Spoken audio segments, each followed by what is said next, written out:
What is up, ladies and gentlemen? Welcome to a brand new video. Today we have a guide with the Assault class in Battlefield 2042.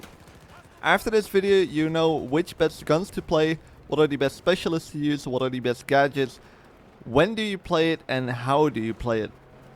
The important part to know about the Assault class is the main focus in the 2042's Assault class is to focus on killing infantry players. If you're eager to take on the front line, the Assault class specializes on taking on soldiers in close range spaces. Specialists like Mikael, Dozer, Sundance and Zane can be trusted to create openings for the team and storm into objectives. Assaults can also use demolition equipment to take out enemy defenses, vehicles that get a bit too close, or to open up new paths.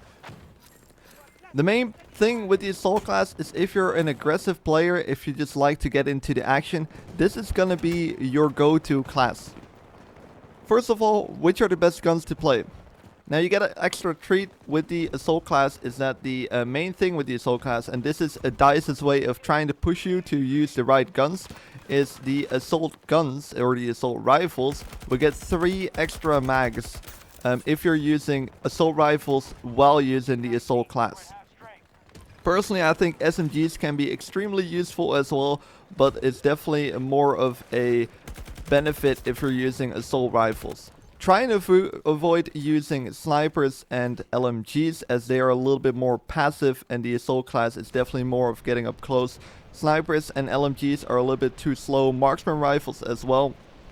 Shotguns can be very useful, so shotguns, SMGs and Assault rifles or your go-to. Definitely recommend using Assault rifles the most.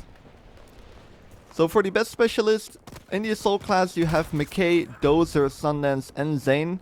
Now try and main Mikael and Sundance. Zane can be very useful as well. However, Mikael and Sundance can really create extra paths for flanking, getting up higher grounds, getting up places you can't with other specialists like you can do with Mikael, which is important to create more of flanks and try and kill as many infantry players as you can. This will allow your team to push through.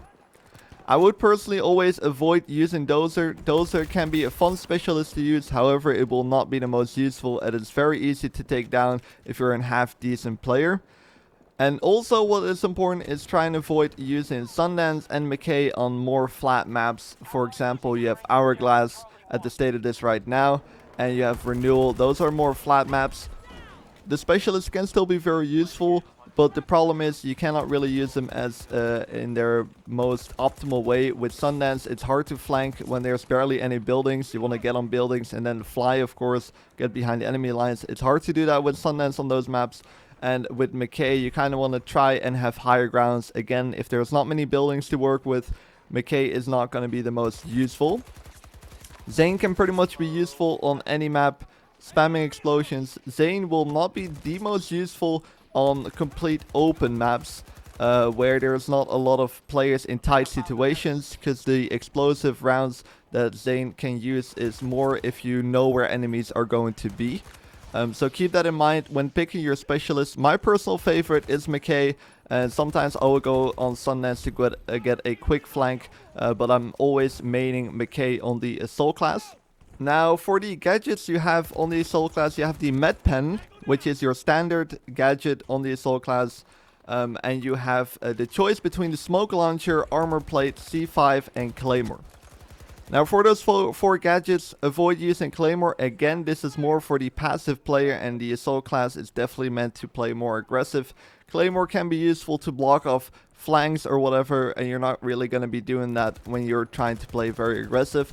So personally, I would stick to the C5 explosion or the armor plate.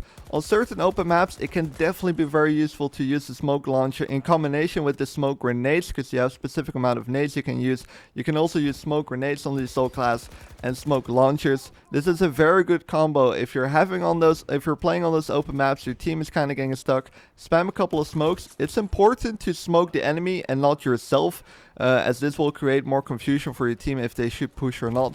So when you're using smokes, smoke the enemy, try and push. Hopefully your team will come with you, but make sure you're the first one up, because that's kind of your goal in the game as the Assault player. Now, when do you play the Assault class? For example, on Breakthrough, It is not the most useful guide or a specialist to use when you're on the defending side, as your main goal for the Assault class is playing aggressive and up close.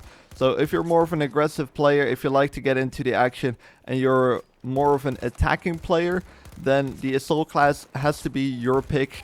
Now, when do you play the Assault class? The Assault class is meant for killing infantry. Also, it's meant for close range quarter situations. So you want to be playing this when you're an aggressive player, if you like to get into the action, and if you want to be the little bit more of a risky player. You cannot be the passive sniper in the back of the map and then use the Assault class. It's not very useful. So try and stick to the Assault class if you're an aggressive player. For example, if you're on attack on breakthrough, it's definitely recommended using the Assault class. But make sure you're the one taking risk and playing the risky plays to push through objectives so your team can push after you. The Assault class is also a great way of learning how to play aggressive, as it's definitely complementing the more aggressive playstyle. So try and stick to playing the objective as much as you possibly can. Now, when should you use the Assault class? The Assault class is meant for killing infantry and having the more aggressive playstyle. If you're one of those players that can't get enough action and you want to be up close, you want to take the more risky plays, but maybe also more reward and get into the action, the Assault class is gotta be your pick. However, if you're more of a if you're playing a game mode with a more of a defensive playstyle, you have breakthrough and rush, which has an attacking and defending team. The Assault class might not always be as useful, as it is definitely meant for flanking. You can still get very good positions with Mikael and Sundance, so it's not completely useless. But if you're on the attacker side for breakthrough or rush or any different game mode where you have an attacking and defending team, the Assault class is definitely recommended.